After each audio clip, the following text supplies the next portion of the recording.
स्वागत है दोस्तों आपका शार्प IQ एजुकेशन में। MGP 7 को हम लोग पढ़ रहे थे। आज से हम लोग को चैप्टर 7 पढ़ना है, मध्यच्छेद आंदोलन। आइए शुरू करते हैं इसको। अगर आपने हमारा चैनल सब्सक्राइब ना किया तो सब्सक्राइब कर लीजिएगा। साथ ही साथ हमारा Telegram channel sharp IQ education, उसको भी ज्वाइन कर लीजिए। और आप हमारे साथ टेलीग्राम और इंस्टाग्राम और ट्विटर पर भी जुड़ सकते हैं। आइए समझते हैं इसमें मध्यच्छेद आंदोलन। मध्यच्छेद और मध्य त्याग का व्याख्या कीजिए। अब इस चैप्टर में हम लोग को जो मध्य निषेध और मध्य त्याग के लिए विभिन्न आंदोलन चलाए गए थे, इसके बारे में पढ़ना है और इसके क्या दुष्परिणाम होते हैं इसके बारे में समझना है। तो मध्य निषेध का अर्थ साफ साफ है, मर्द पदार्थों का ग्रहण पर प्रतिबंध लगाना। यानी कि जो लोग जो होते हैं, जो मद्य पदार्थों का जो ग्रहण करते हैं, जैसे कि शराब हो गया, तंबाकू हो गया, इन सभी चीज़ों पर प्रतिबंध लगाना ही क्या कहलाता है? मद्य निषेध कहलाता है। अगला है, मद्य निषेध का जो दूसरा रूप होता है वह मद्य त्याग होता है। अब मद्य त्याग का मतलब होता है खुद से मद्य को छोड़ देना, यानी कि जो मादक पदार्थ हैं उसको खुद से छोड़ देना। इसमें व्यसनी मादक पदार्थों का सेवन करना अपनी इच्छा से छोड़ देता है। किसमें? मद्य त्याग में। और मद्य निषेध का अर्थ होता है इस पे जबरन प्रतिबंध लगाया जाना। अर्थात अब इसमें समझते हैं मद्य त्याग में, अर्थात यह शराब व्यसनी के उपयोग में आधुनिकीकरण के लक्ष्य को प्रदर्शित करता है, अथवा इसके बाद अधिक से अधिक या स्वेच्छा के आधार पर पूर्णतः मद्य त्याग का लक्ष्य भी रखता है, यानी पूरी तरह से मद्य का त्याग कर देगा।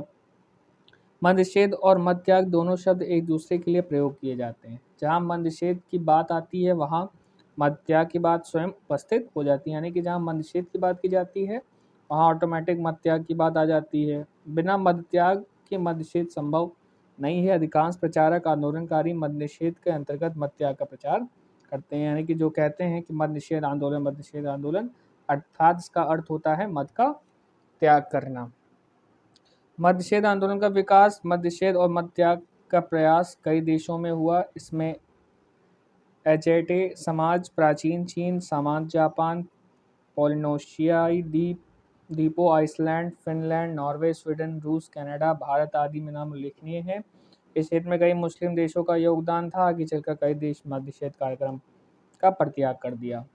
तो इसमें कई सारे जो देश थे वह इससे ग्रसित थे, मादक पदार्थ के ग्रहण के वहाँ के लोग करते थे, और इसलिए वहाँ पर भी भारी मात्रा में मद्य निषेध आंदोलन चलाए गए। आगे समझते हैं इसमें मद्य निषेध पर गांधी जी। अब इनकी क्या विचारधारा थी, इनको समझते हैं।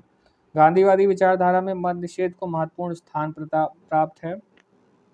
गांधी मदिरापान को रोग, चोरी, वेश्यावृत्ति से भी अधिक भयंकर मानते थे। उनके साम्राज्य जैसे रोमन राज्यों का पतन, अनेक शासकों में शराब की लत के कारण हुआ।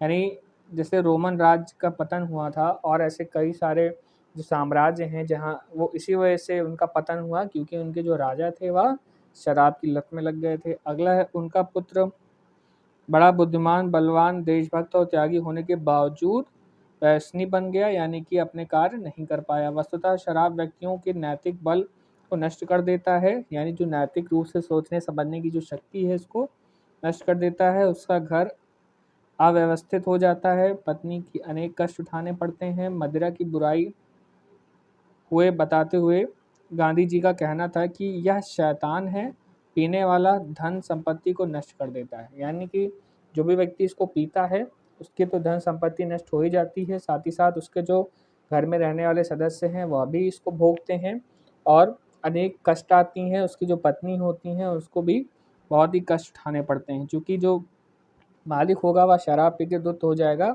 जाहिर सी बात है वो कोई कार्य नहीं कर पाएगा और इससे आमदनी घर में नहीं आ पाएगी। अगला है, चेतन अवस्था में शराब स्वयं लज्जा का अनुभव करती है, यानी जब इंसान होश में होता है तो खुद ही लज्जा का अनुभव करता है। गांधी देश विदेश भारत के शराबियों की दुर्दशा का उल्लेख किया। गांधी नशाखोरी से संबंधित घटनाओं से बड़े दुखी होकर शराब के घोर विरोधी हो गए। संक्षेप में, मदिरा व्यक्ति की शारीरिक, नैतिक, बौद्धिक, आर्थिक दृष्टि नष्ट कर देती है, यानी फिर सोचे समझने की शक्ति इंसान की चली जाती है और धीरे धीरे शारीरिक रूप से, नैतिक रूप से, बौद्धिक रूप से और आर्थिक रूप से खत्म होने लगता है। अगला है, गांधी जी का मानना था कि यदि वे अधिनायक होते तो शराब की सभी दुकानों को बंद बिना विलंब करवा देते और ताड़ी के जो पेड़ होते हैं उसको कटवा देते, नशीले पेय पदार्थ की बिक्री पर रोक लगा देते। यानी कि अगर वह सत्ता या उसमें होते तो वह इन सभी पर रोक लगाने के लिए भरसक प्रयास करते। उन्होंने राजस्व प्राप्ति पर आधारित तर्कों को निरस्त करने का प्रयास किया। उनका कहना था कि शराब से प्राप्त कर सबसे खराब कर है, सेवाओं से प्राप्त कर अधिक लाभदायक है, मंदिर से प्राप्त राजस्व से शराब अनेक कष्ट झेलना पड़ता है, मदिरा से प्राप्त राजस्व शराबी को अनेक कष्ट झेलना पड़ता है, इसके न होने पर वह अधिक आय प्राप्त खर्च कर सकता है। यानी कि अगर मदिरा नहीं होती है, अगर उसका ग्रहण नहीं करता है तो उसके जो इंसान है उसके पास अधिक पैसे बचते हैं सिवाय शराब के, और या किसी तरह से इससे जो टैक्स आता है सरकार को इसके या विरोध में थे। अगला समझते हैं शराब सामाजिक कीमतों से संबंध, यानी शराब और जो इसकी जो सामाजिक कीमत है कितनी चुकानी पड़ती है इसके बीच संबंध समझते हैं। मद्यपान के कारण लोगों को बहुत अधिक सामाजिक कीमत चुकानी पड़ती है। शराब से मृत्यु दर बढ़ती है, अस्वास्थ्यकर स्थिति उत्पन्न होती है जिससे फलस्वरूप उत्पादक को भी हानि होती है। आप जानते होंगे पीलिया लीवर डैमेज कर देता है, बुखार आना और जॉन्डिस तो पीलिया हो ही गया। तो ऐसे कई सारे जो बीमारियां होती हैं वह शराब पीने से आती हैं और फिर इससे बहुत गंदी खतरनाक बीमारी जैसे कैंसर होती है और ये सब उत्पन्न होने लगती है। और इससे ज़्यादा कुछ इतना लेवल पेट में एसिडिटी का बढ़ जाता है उससे भी इंसान की जान चली जाती है। तो यह सभी लक्षण हैं अस्वास्थ्यकर स्थिति के। अगला समझते हैं संयुक्त राज्य अमेरिका, ऑस्ट्रेलिया और यूके में भी किए गए सामाजिक अध्ययनों से ज्ञात होता है कि 80% से अधिक लोगों की मृत्यु शराब पीने से हुई है। इस प्रकार अधिकांश अपराधी भी शराब के कारण हुए हैं। जितने भी अपराध होते हैं वह शराब पीने से होते हैं। मदिरा पान से समाज में बलात्कार, डकैती, आक्रमण, हत्याएं ये सभी होती हैं और इन सभी से समाज को कीमत चुकानी पड़ती है। शराब से पीड़ितों का स्तर गिर जाता है और उसका परिवार असहाय दुख में झेलना पड़ता है और परिवार का आदर्श की नींव कमज़ोर हो जाती है। तो इतने सारे जो डिसफैक्टर्स हैं ये सभी होते हैं, यानी एक शराब द्वारा एक समाज को कितनी सारी कीमतें चुकानी पड़ती हैं और लगभग जो अपराधों का जड़ होती है वो शराब होती है। आगे समझते हैं शराब की खपत पर मूल्य वृद्धि का अभाव और उसके परिणाम। तो इसको समझते हैं कि विभिन्न अनुसंधान रिपोर्ट से ज्ञात होता है कि शराब की कीमत बढ़ने से उसका जो खपत है वह कम होती है। यानी कि पैसा जब ज़्यादा हो जाती है शराब की कीमत तो उससे जो पीने वालों की संख्या है उस पर कम हो जाती है। विशेष रूप से युवाओं में यह प्रभाव देखा गया है। भारी संख्या में पियक्कड़ वयस्क पियक्कड़ पर शराब में 5% वृद्धि का कोई प्रभाव नहीं पड़ता है, यानी खाली 5% बढ़ाया जाए तो उससे कोई ज़्यादा फर्क नहीं पड़ता है। कई अध्ययन शराब की समस्याओं को उजागर करते हैं। वाहन में होने वाले घातक टक्कर 35 वर्ष से कम आयु के होते हैं, यानी कि जो दो वाहनों में आपस में टक्कर होती है मोस्टली उसमें शराब का कारण देखा गया है। आधे से अधिक घातक टक्कर शराबी व्यसनी द्वारा की जाती है। कठोर कानून और जुर्माने से शराब खपत कम हुई है। अनुसंधान की रिपोर्ट बताती है कि शराब की मूल्य वृद्धि अस्वास्थ्यकर स्थिति में सुधार देखी गई, यानी कि अगर शराब की कीमतों बढ़ाकर उसमें कानून कठोर करने से इन मामलों में गिरावट देखने को मिली है। अगला है उदाहरण के लिए संयुक्त राज्य अमेरिका में शराब के बेचने के कारण प्रतिवर्ष 20,000 लोगों की मौत सिरोसिस से हो जाती है, परंतु शराब के मूल्य बढ़ाने से 8.3 से 12.8% कमी हो गई है। इस प्रकार नशीले पदार्थों की कीमत बढ़ाने से मोटर वाहन द्वारा टक्करों से मौत, हत्याएं, कैंसर आदि मृत्यु कम हो जाती है और अन्य दुर्व्यवहार में भी कम हो जाती है। यानी कि एक जो अच्छा खासा जो इसमें स्टेप देखा गया है इसमें गिरावट लाने के लिए वो यह है कि जो शराब की कीमतों में इसमें बढ़ोतरी की जानी चाहिए। इससे क्या होता है लोगों उतना अफोर्ड नहीं कर पाते हैं और धीरे धीरे वह शराब छोड़ सकते हैं। अगला है भारतीय परिदृश्य। भारतीय संविधान में गांधी के मद्य निषेध के विचार को शामिल किया गया।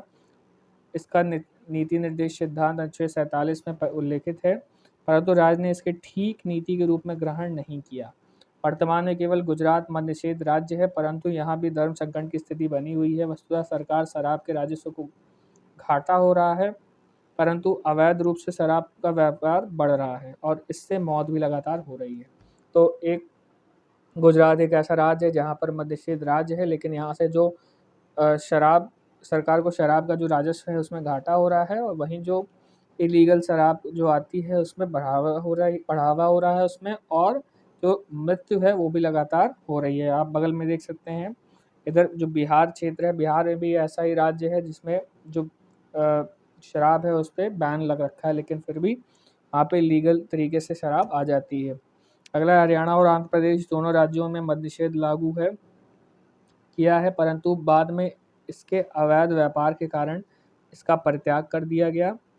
आरंभ में यह महिला संगठनों ने शराब पर प्रतिबंध लगाने की मांग की, परंतु बाद में उन्होंने इसे त्याग दिया क्योंकि उनके पति अवैध शराब पीने लगे, जिससे मौत बड़े पैमाने पर होने लगी। यानी कि एक तरफ जहाँ प्रतिबंध लगाते हैं, दूसरी तरफ क्या होता है, अवैध रूप से शराब आने लगती है और उससे और भी ज़्यादा बड़े पैमाने पर मृत्यु होने लगती है। यानी कि क्वांटिटी उतनी ही रहती है, अगर आप टैक्स लगाओ या ना लगाओ, तो जहाँ एक तरफ टैक्स ना लगाने से कर आ रहा है, प्रतिबंध ना लगाने से कर आ रहा है, वहीं प्रतिबंध लगाने से कर ना आने पर और ज़्यादा लॉस होता है। यानी कि मृत्यु तो होती ही होती है, राजस्व भी नहीं आ पाता है। तो ये एक बहुत बड़ा इसमें डिसफैक्टर देखा गया है। अगला समझते हैं केस अध्ययन, आंध्र प्रदेश में ताड़ी शराब विरोध आंदोलन। इसको समझते हैं, ये बहुत बार एग्जाम में आया है।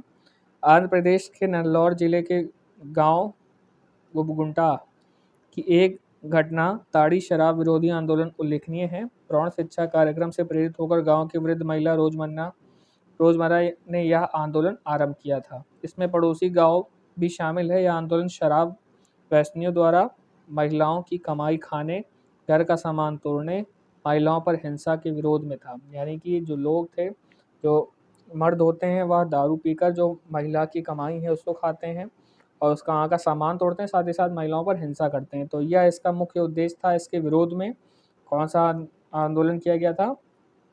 ताड़ी या शराब विरोधी आंदोलन। इस आंदोलन का प्रचार बड़े क्षेत्र में हुआ। महिलाओं व अन्य अधिकारी जैसे पैतृक संपत्ति में हिस्से की भी मांग की गई। तो यह इसका और मुख्य उद्देश्य था, इसको आप नोट कर लीजिएगा। साथ ही साथ ये लेक्चर हमारा समाप्त होता है। अगले लेक्चर में हम इसके चैप्टर 8 को डिस्कस करेंगे। अगर लेक्चर पसंद आता है तो कमेंट में ज़रूर बताएं। लाइक करें, शेयर करें। शुभ दिन, धन्यवाद।